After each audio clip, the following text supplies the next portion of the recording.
3 langues en un an. Voici le secret que personne ne vous dit.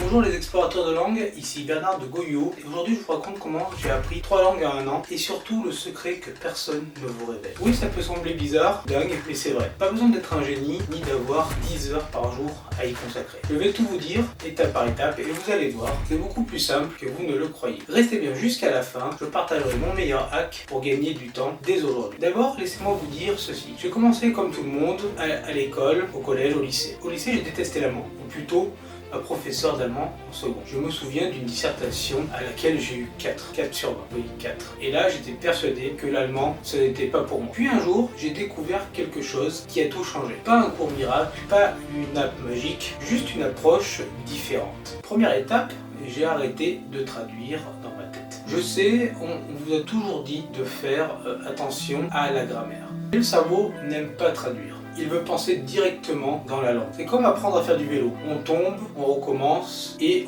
on finit par rouler. Deuxième étape, j'ai mis les séries au cœur de mon apprentissage. Dark, La Casa de Papel, GTO, chaque épisode était une petite victoire de compréhension. J'essayais de comprendre les intonations, pas seulement les mots, mais aussi les accentuations de phrases. Troisième étape, j'ai parlé. Même quand je ne savais pas quoi dire, j'essayais de faire des phrases un peu bizarres parfois. Oui, j'ai fait des fautes et on s'est parfois moqué de moi, mais chaque erreur était une marche vers la fluidité, vers un parler courant. Je me rappelle d'une conversation en espagnol dans un café de Barcelone cet été. J'ai dit « Estoy embarazada » en pensant dire « je suis gêné ». Mais en réalité, j'avais dit « je suis enceinte ».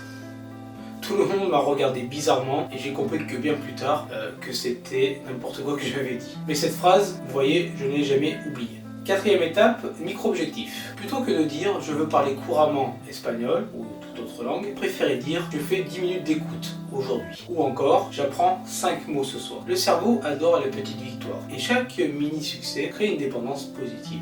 Cinquième étape, je suis entouré de gens qui y croyaient. Pas de critiques, pas de tu n'y arriveras pas, des amis motivés, des communautés en ligne, des tandems linguistiques. C'est comme aller à la salle de sport, seul on lâche vite, ensemble on se tire vers le haut. Et voici le fameux secret dont je vous parlais au début de ma vidéo. Ce n'est ni une app, ni un professeur parfait, c'est l'habitude. 20 minutes par jour, même quand on n'a pas envie. Et c'est ça qui fait toute la différence. Pas le talent, pas la mémoire, juste la régularité. En 12 mois, j'ai pu discuter en allemand, rire en espagnol et chanter en japonais. Et ça, c'est le plus beau cadeau du monde.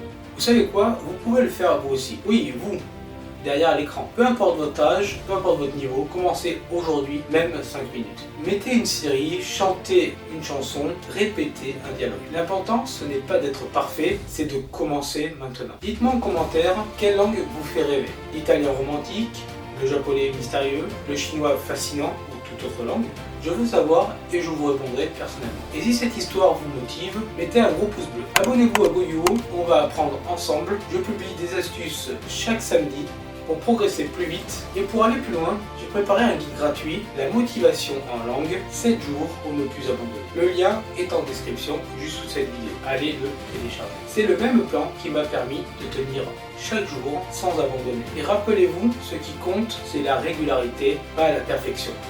Vous êtes capable de beaucoup plus que vous ne vous l'imaginez. Alors quelle sera votre première langue? Moi je vous attends dans les commentaires. A tout de suite et bienvenue dans l'aventure. C'était Bernard de Goyot. Salut.